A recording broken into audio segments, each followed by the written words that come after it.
Ned Stark didn't want to take Jon Snow with him. That much was clear. The boy had Targaryen blood, and somewhere deep inside, Ned feared what King's Landing might do to that truth. But something had changed in the days after Robert's visit to Winterfell. Maybe it was the way Jon stared at the royal carriage with quiet yearning. Or maybe it was the sudden creeping awareness that if he left Jon behind, he might be dooming him to a life of nothing but cold hallways and cold glances. So he made the decision late at night, before even Catelyn could protest. Jon would ride south with them. As Ned told Maester Luwin, "He may be a Snow, but he's still my blood." Jon didn't ask questions. He didn't dare.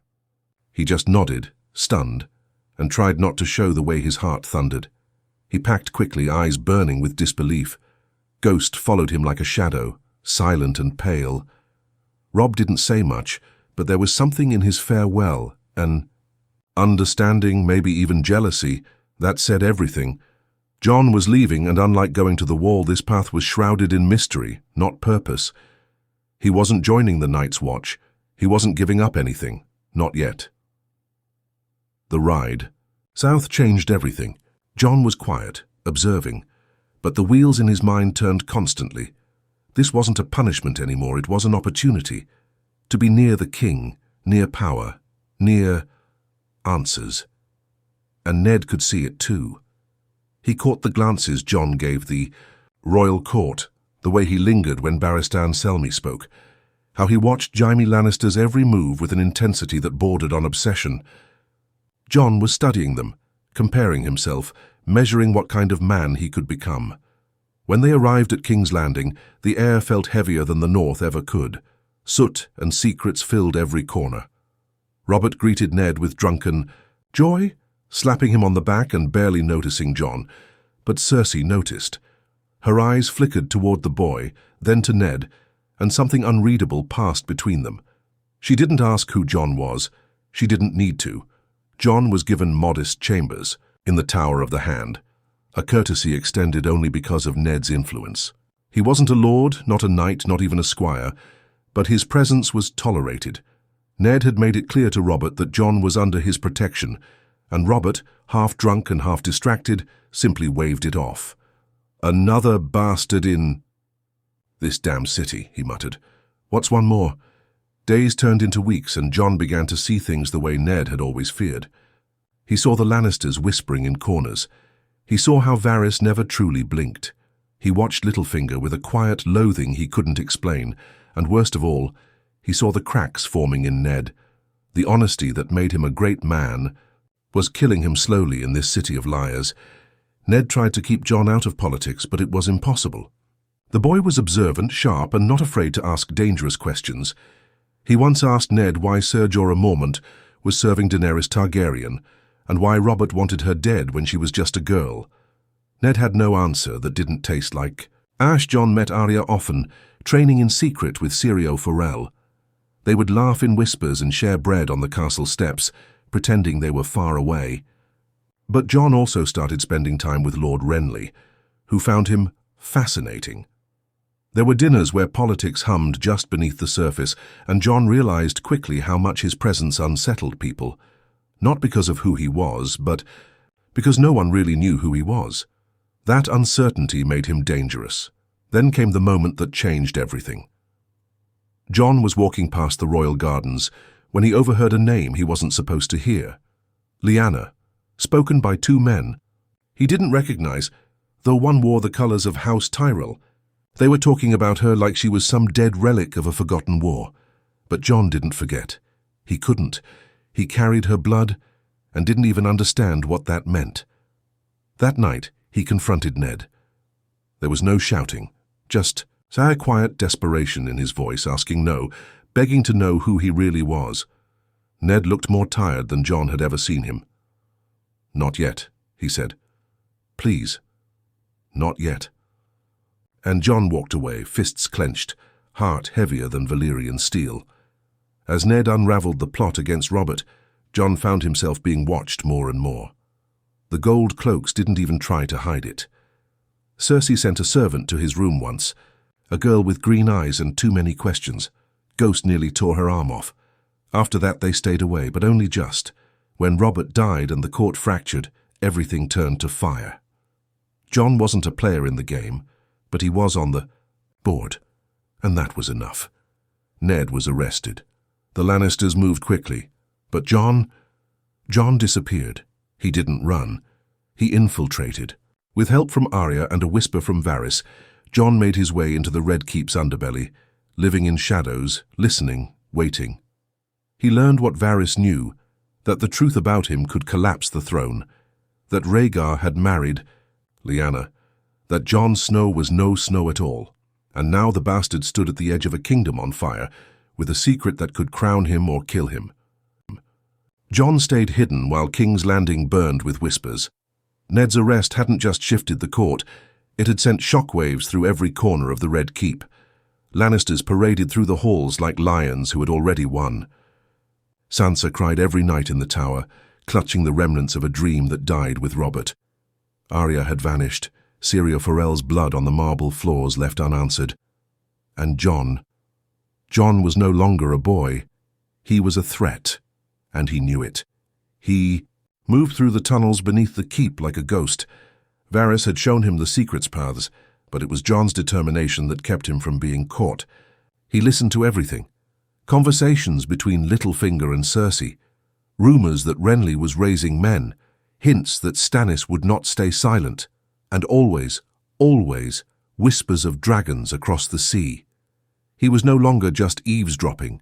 He was planning, learning. Then came the execution order. Ned Stark was to be beheaded in the square by the boy king's decree. Jon almost lost control. For a moment, he considered storming the stage himself, Ghost beside him, blades drawn. But he knew that would only get him killed, and worse, it wouldn't save Ned.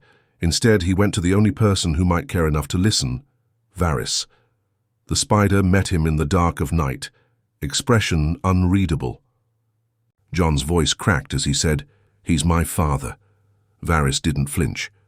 "He's your uncle," he whispered back, and then walked away. That night, Jon didn't sleep. He couldn't. The truth carved into him like cold steel. Rhaegar. Lyanna. The war that had been fought over a lie or perhaps a truth no one wanted to admit. He wasn't just a bastard. He was the rightful heir. And Ned had gone to his grave protecting that. A man of honor until his last breath. The crowd gathered for the execution was thick and bloodthirsty. Cersei stood with Joffrey, a twisted smirk, carved into her lips. Sansa was brought forward like a prop, dressed in innocence. Arya hid among the crowd with her face twisted in rage. But Jon was the closest of them all. Dressed in the colors of a servant, he stood mere feet from the executioner. Ghost waited in the shadows. The moment the sword lifted, time slowed. Arya lunged, just like in the real timeline, but this time she wasn't alone. Jon moved faster. The hooded executioner never got to swing. Ghost pounced. Screams erupted. Steel flashed. The crowd panicked. Blood spilled. And Ned Stark, still kneeling, neck exposed, stared in disbelief as his bastard son carved through a Lannister guard like a storm of vengeance. They didn't get far. Jon, Ned and Arya disappeared into the tunnels below, Varys waiting with a torch in hand. "This buys you hours," he hissed. "No more." Ned, still dazed, asked Jon how. Jon didn't answer. He simply said, "We're not staying." Chaos reigned above. Gold cloaks turned on each other. The Lannisters ordered every Stark hunted. Sansa was taken hostage. Littlefinger swore he had nothing to do with it. But none of that mattered now. The Starks were fleeing south, not north. And Jon? He was done hiding. Their escape led them through Blackwater Bay, into the narrow sea, on a ship paid for with coin Varys claimed was from a friend across the water. Jon had a feeling he knew who, or rather what, that friend was. Dragons, fire, blood.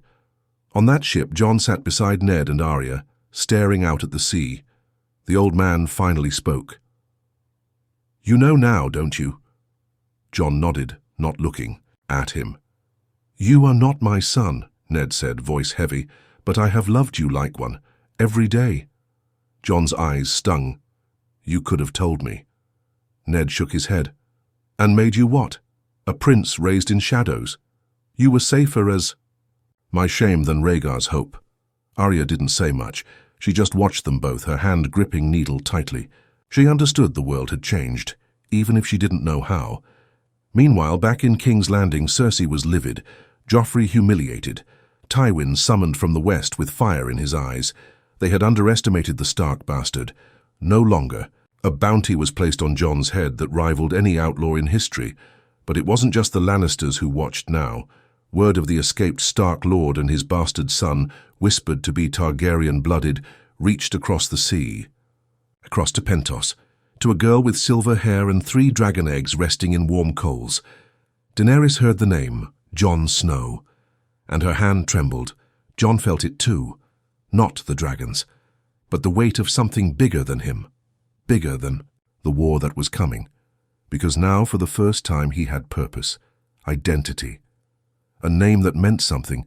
He wasn't just Ned Stark's bastard. He was a Targaryen, heir to the throne, and Westeros had no idea what was coming. The sea journey was rough, but not nearly as violent as the thoughts twisting through Jon's mind. Salt sprayed his face, but he barely felt it. Ned was resting in the lower deck, healing from bruised ribs and a battered pride. Arya paced like a wolf in a cage, demanding answers that even Jon couldn't give her. Not because he didn't know, but because he couldn't make sense of it himself. The name Targaryen tasted foreign in his mouth. It didn't belong to him.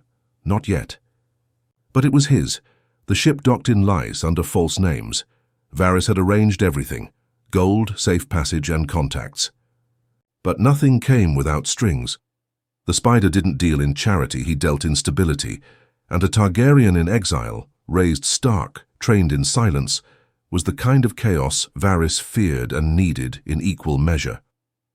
Lys was a warm and deceptive place, beautiful on the surface, rotten underneath. Jon felt it in every step. It was a city that smiled while stabbing you, the kind of city the Lannisters would love, but it gave them time to regroup. Ned avoided attention, always in shadow. Arya began training again, this time with a Braavosi contact named Mirko, a hard-eyed swordmaster who owed Varys a favor. And Jon, he wrote, not letters, not history, just thoughts, questions, the kind of things a king would ask himself long before ever wearing a crown. He wasn't interested in power. He was interested in what power could protect. He wanted to protect Arya, Ned, even Sansa, wherever she was. He thought about Robb, Bran, Rickon. He thought about Catelyn and how she would never trust him, not even now. He thought about Ghost, who paced restlessly in the docks at night, growling at shadows no one else saw. Weeks passed. Then a raven came, from Pentos, signed only with one word. Come. Jon didn't need to ask. He felt it. The dragons had hatched. Daenerys. Stormborn had awakened. Ned didn't like the idea. We don't know her, he warned. She is her father's daughter. Jon nodded, but didn't back down. And I am her nephew, he replied. And I'm not my father either. Arya didn't speak, but she packed her things anyway. The journey to Pentos was arranged swiftly and quietly. By the time they arrived, the world had already begun to shift. Dothraki bloodriders walked the halls like ghosts. Slaves had been freed and the wealthy watched the skies, and in the heart of it all, Daenerys Targaryen stood barefoot on stone, a dragon curled beside, her like a cat, its black scales glinting in the firelight. Their meeting was tense. She didn't smile when Jon entered. She studied him like he was a test she didn't agree to take. You're Rhaegar's son, she said softly. Jon nodded. And you're my aunt, he replied. But that doesn't mean we trust each other. She tilted her head. You look like him, she murmured. But you sound like Ned Stark. That somehow felt more dangerous. Over the following days, the lines between ally and rival blurred. Daenerys questioned everything, Jon's upbringing, his loyalty, his intentions. Jon didn't try to impress her. He told her the truth, that he didn't want the Iron Throne, he didn't even want to be here, but he couldn't stay hidden anymore. The realm had turned into a battlefield, and sooner or later, someone would Demand he pick a side? You already have, Daenerys said, staring into the fire. By living, you've taken a side. The dragons grew restless when Jon approached. Drogon especially. He would hiss, then grow silent, as if unsure whether to destroy or embrace him. But Rhaegal was different. The green dragon watched. Jon with eyes that shimmered like emeralds in sunlight. One day he let Jon touch him. Daenerys saw it, and she didn't speak for hours after. In King's Landing, chaos reigned. Joffrey's grip on power weakened with every noble that doubted. The story. Eddard Stark was executed, they said. No, he escaped. Jon Snow is a Targaryen. He has dragons now. No, she has dragons. Tywin Lannister returned to the capital with fury in his bones. He declared Jon a traitor, a false prince, a bastard twice over. He promised war. Stannis sent out his own letters, naming himself king, naming Jon a pretender. The realm didn't know who to follow, but they watched the skies. Because for the first time in a century, dragons flew again. Jon watched too. He rode Rhaegal over the coast of Pentos, heart hammering in his chest. He wasn't graceful, not like Daenerys, but he didn't fall either. When they landed, Arya was waiting, arms crossed, unimpressed. Looks like you finally found your direwolf, she joked. He grinned. It was the first real laugh in months. That night, Varys sent a final message. King's Landing is fracturing. The people starve, the crown bleeds. They speak your name in taverns now. Jon put the note down, looked at Ned, looked at Daenerys. Then it's time, he said quietly. To take back what's ours? Daenerys asked the question, not with malice but something worse, hope. Jon didn't answer. But in the flicker of the fire, 2 dragons roared. The docks of Pentos trembled under the weight of warships being loaded with grain, gold and steel. Jon stood beside Daenerys as the captain swore fealty not just to her, but to him. Not everyone said it out loud, but it was there, in their eyes, in their hesitations, in their second glances. 2 Targaryens, 1 throne, and yet no one dared ask who would sit on it. Ned Stark watched it all in silence. He hadn't spoken much since arriving in Pentos. He'd warned Jon about dragons, about politics, about the curse of power disguised as destiny. But now, watching Jon atop Rhaegal and Daenerys commanding men like a born queen, Ned saw something he never wanted to see. His son stepping into a war he couldn't protect him from. Arya trained harder, her eyes darker, her strikes faster. She didn't care for titles, she cared for vengeance. When we return, she whispered to Jon, I want Cersei. Jon didn't flinch, he didn't argue, he only said, then you'll have her. The march began with fire. The first target was not King's Landing, it was Dragonstone. Stannis had claimed it, held it, but with dragons overhead and Dornish ships on their side, it didn't stand long. Rhaegal and Drogon rained flame on the stone walls. Soldiers surrendered within hours. Stannis fled before the fires even touched the keep, bitter and beaten. Jon walked the halls of the castle his ancestors had built with uneasy reverence. The carvings, the old Valyrian runes, the dragon skulls buried deep below, it all belonged to him now, and yet he felt like an intruder. Daenerys seemed more at home here than anywhere else. She stood on the balcony where Aegon once stood and whispered, They burned the world to unite it. What will we do? He didn't answer, because he didn't. So yet, from Dragonstone, the realm watched with open fear. The north was torn. Robb Stark had declared war after hearing of Ned's capture, then heard rumors of his father's survival. But the Lannisters told a different tale, that Jon Snow had betrayed his house, had joined a Targaryen witch, had abandoned Winterfell for a crown. The whispers grew legs, and some in the north began to wonder if Jon was Stark at all. Tywin moved, faster than expected. With Renly dead, poisoned, they said, by a shadow with a woman's voice, he tightened his grip around King's Landing. Sansa remained a prisoner, used as a symbol of Lannister mercy and Stark weakness. Joffrey sat the throne, but only in name. Cersei ruled with venom, and the Tyrells danced carefully, waiting to choose the winning side. When word reached them that Jon Snow and Daenerys had landed in Blackwater Bay with 20,000 unsullied, 2 dragons, and the banners of Dawn, everything changed. Panic swallowed the capital. People rioted. Gold cloaks defected. Varys vanished, and in the middle of it all Tyrion Lannister stood on the battlements of the Red Keep, drinking in silence. He watched Rhaegal circle overhead, watched the sky darken with wings, and muttered, "God's help us all." Jon didn't rush the gate. He sent a raven, a letter written in his hand, signed with two names, Stark and Targaryen. "I do not seek destruction," it said, "but if you force my hand, I will burn your walls down to ash." Cersei laughed when she read it. Then she ordered the gates closed, and Sansa brought before the court in chains. "If the bastard wants war," she hissed, "we'll give him a reason to fight." Sansa stood before the Iron Throne like a ghost, pale but proud. She didn't cry. She simply said, "He's not a bastard anymore, and you're already losing." Cersei slapped her. That night the fires of war began. Daenerys wanted to strike fast, burn the gates, take the city in a storm of fire and fear. But Jon resisted. "The people aren't our enemies," he said. "They're prisoners like she is." Ned supported him. Mercy is not weakness, it's strength with a cost. So Jon planned a different attack, quiet, surgical, personal.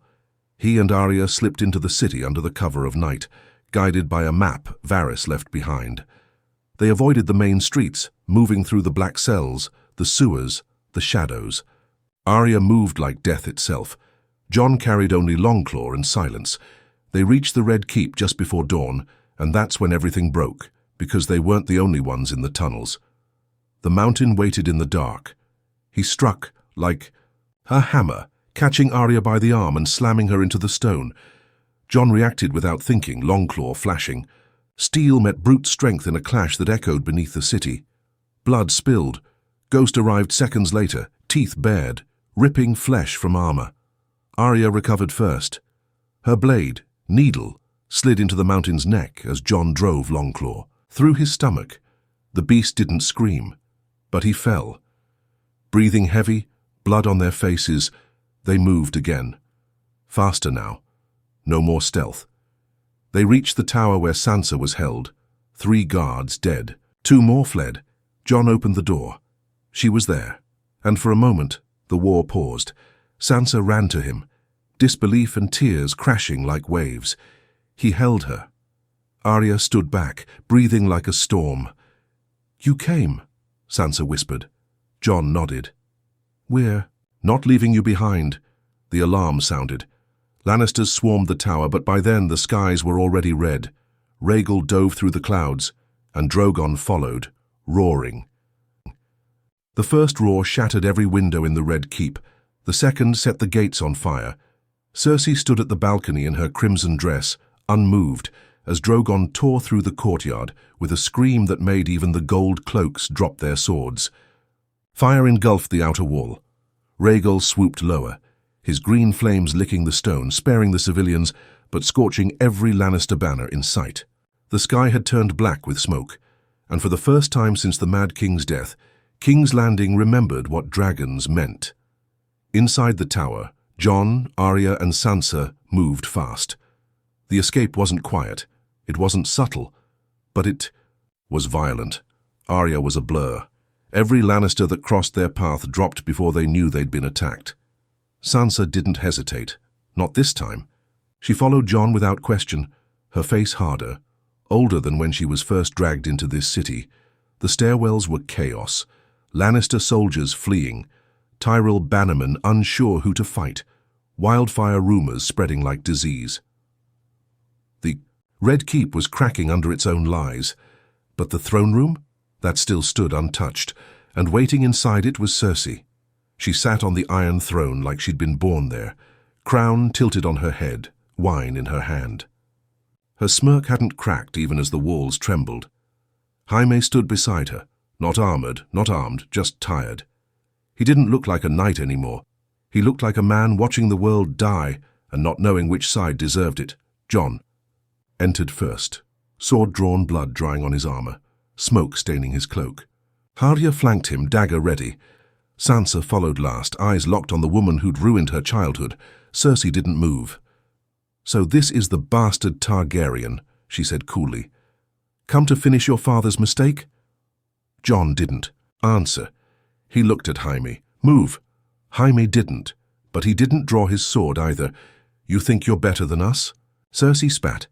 You think dragons make you a king? Arya stepped forward, her voice low and sharp. We're not here to talk. That's when the door behind them slammed shut. A rush of Lannister guards poured in. 20 men, maybe more. And it was a trap. Cersei smiled. You brought a knife to a war. But before she could finish, a second roar shattered the throne room windows. Rhaegal. He crashed into the wall, stone raining down, flames shooting across the hall. The guards faltered. Some screamed. One ran. Arya leapt into motion, carving through. The panic like a shadow. Jon fought beside her, Longclaw moving in smooth, brutal arcs. He wasn't fighting to kill. He was fighting to end it. Jaime finally moved, stepping between Cersei and a falling piece of ceiling. He didn't protect her. He didn't attack. He just watched. Then Ned Stark walked in. He was limping, blood on his lip. Sword in hand, he stared at the throne. At Cersei, and his voice was thunder. You tried to kill my daughter. You lied about my son.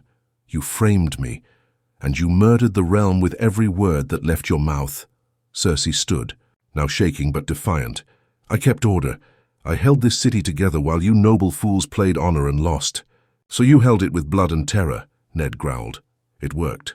No, Jon said. It's over. Cersei laughed, and then Arya stabbed her. Not a long speech, not a dramatic pause, just a single clean thrust to the heart. Cersei gasped, eyes wide, blood on her lips.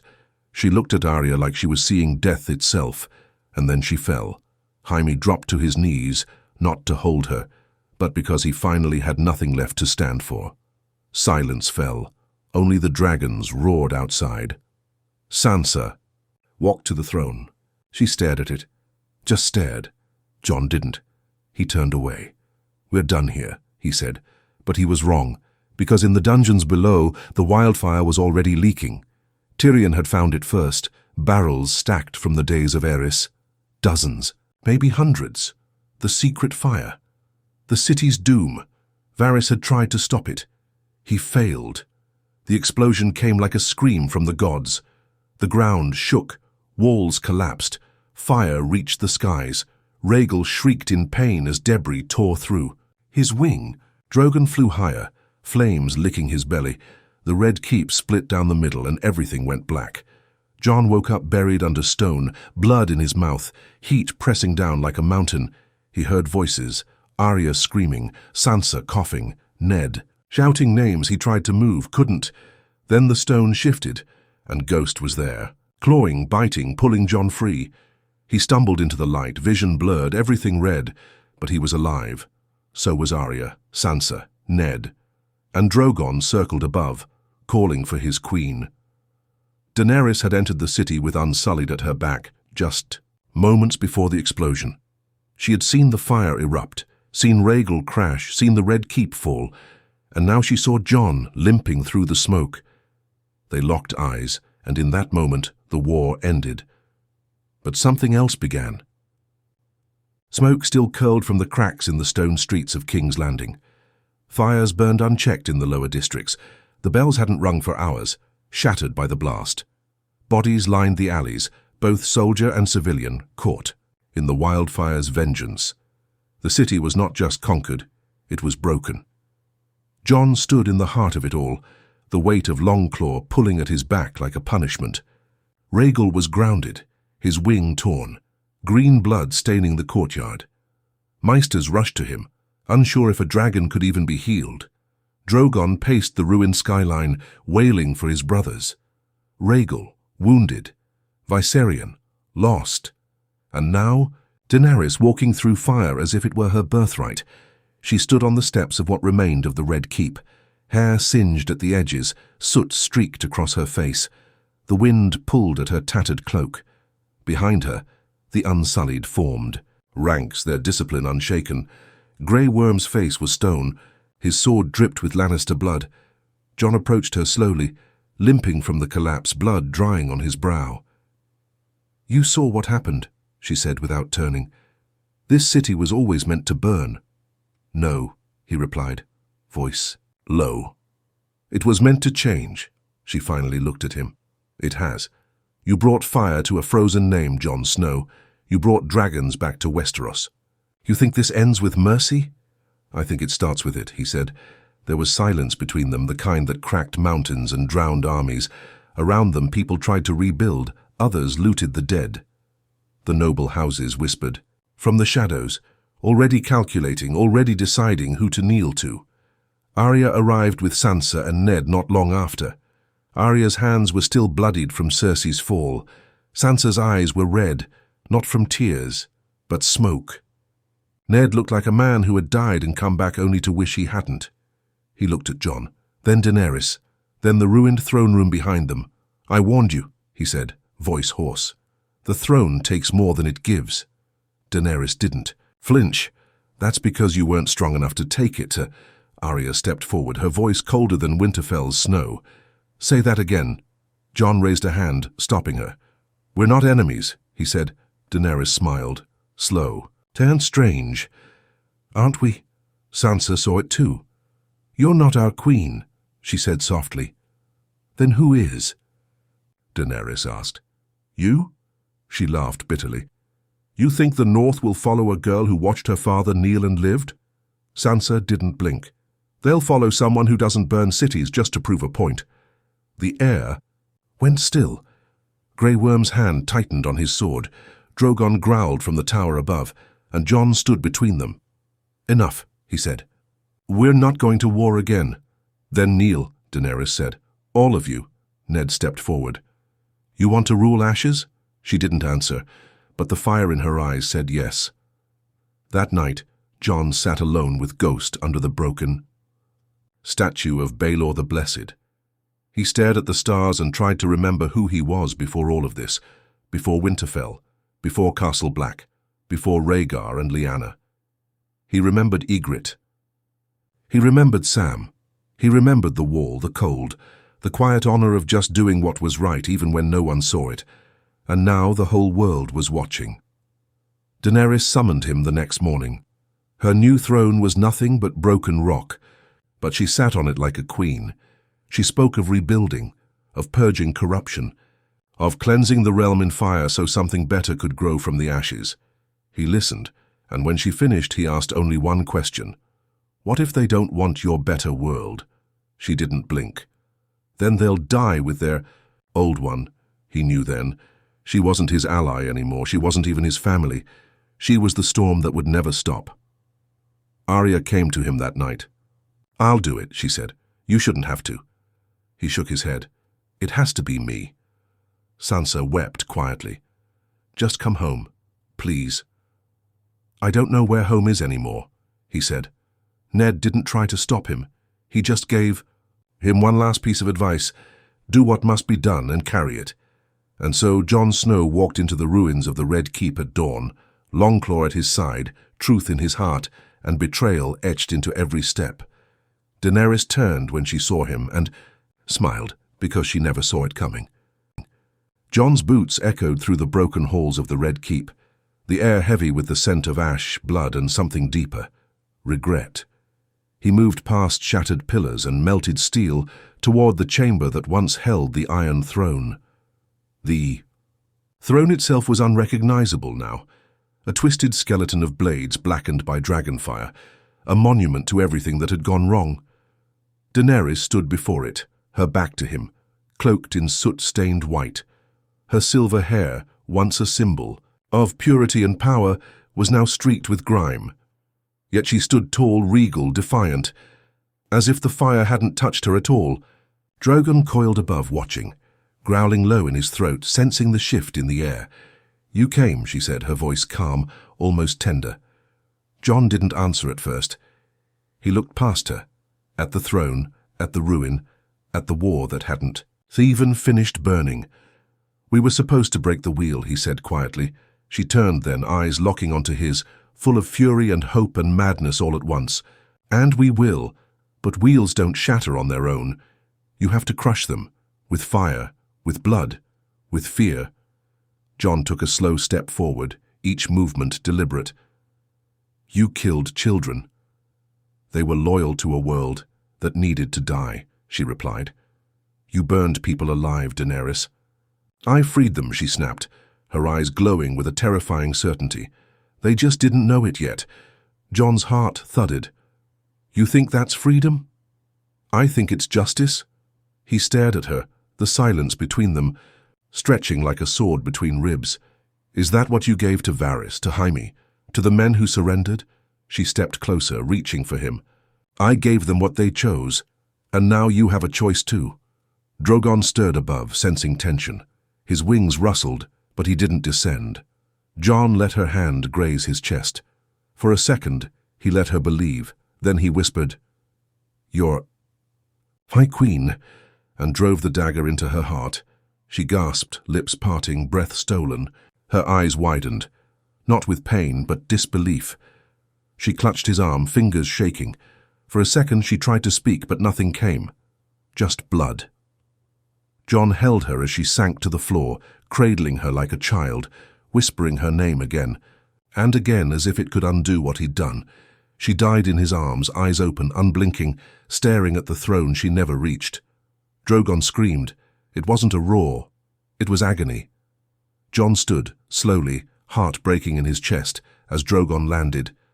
With thunderous force, his massive head lowering toward Daenerys' lifeless body. He nudged her once, twice, refusing to believe. Then his gaze turned to Jon. The heat radiating from the dragon was unbearable. Jon didn't run, didn't flinch. He looked Drogon in the eyes and whispered, "I'm sorry." The dragon pulled his head back. For a moment, Jon thought it was over. But Drogon didn't burn him. Instead, Drogon turned toward the Iron Throne, and with one final breath of searing flame, he melted it into nothing. The wheel was broken. Not with a sword, but with fire. And then, with Daenerys' body in his claws, Drogon rose into the sky and vanished into the clouds, disappearing over the horizon, never to be seen again. Jon fell to his knees, the weight of what he had done crushing him.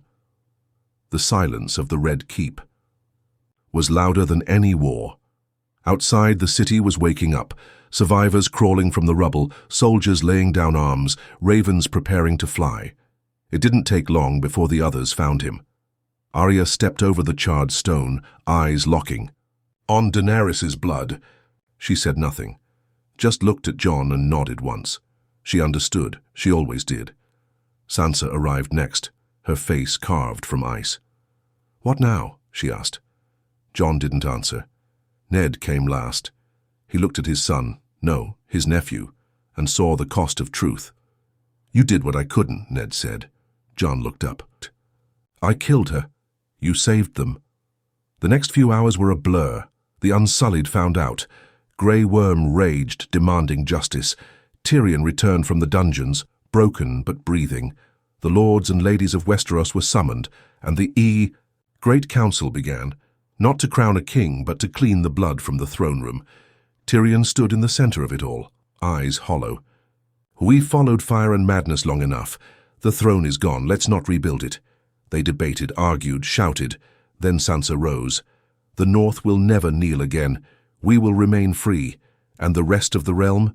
They turned to Jon, but he shook his head. "I'm not your king," he said. "I never was." He turned to Bran, quiet in the shadows. And for the first time, Jon made peace with a future that didn't include him. "Choose someone who sees the world as it," he said, "not as they want it to be." Snow fell softly on the broken towers of King's Landing. Ash still lined the rooftops, but the fires were gone. The air had changed. Not cleaner, not kinder, but still, like the realm itself was holding its breath. The Great Council gathered. Once more, this time not to argue, but to decide. Yara Greyjoy snarled at the thought of Jon living. Grey Worm demanded death. Samwell Tarly finally returned, stood in Jon's defense, shaking but unwavering. Brienne kept silent, her eyes never leaving the spot where Jaime had once stood.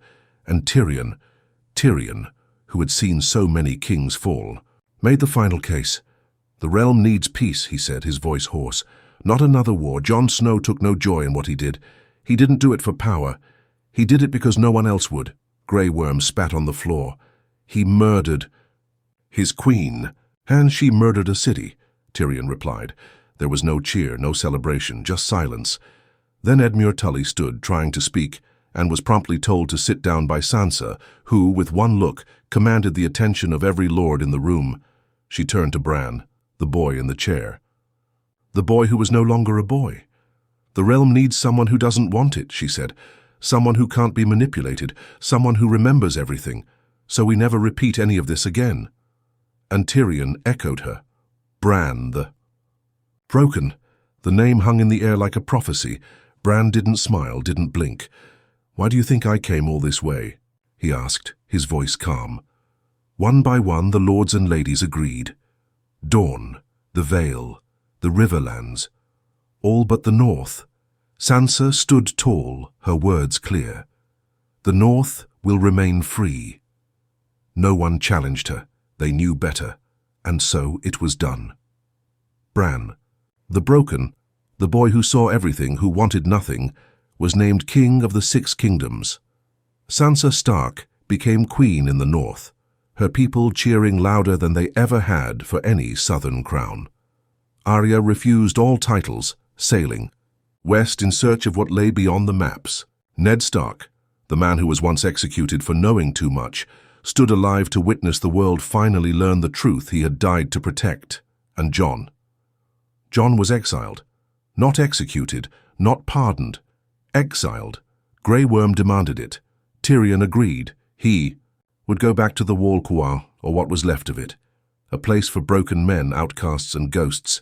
He didn't argue. He didn't cry. He just nodded. He visited Sansa one last time. She kissed his forehead, like a mother who would never see her son again. He saw Arya at the docks. She grinned, hugged him hard and whispered, "You still know nothing." And when he stood before Bran, there were no tears, no apologies. Only, "This, was it worth it?" Jon asked. Bran replied, "Ask me again in 10 years." Jon mounted his horse and rode north, Ghost at his side, his sword sheathed, his crown unclaimed. He passed Winterfell, pausing only to look at it from the hilltop. Then he kept riding past the wall into the true north, the place where names didn't matter, where thrones meant nothing, where the cold didn't judge. And somewhere deep beyond the snow-covered woods, Jon Snow disappeared. Not as a king. Not as a prince, but as a man who had carried the world's weight and finally laid it down.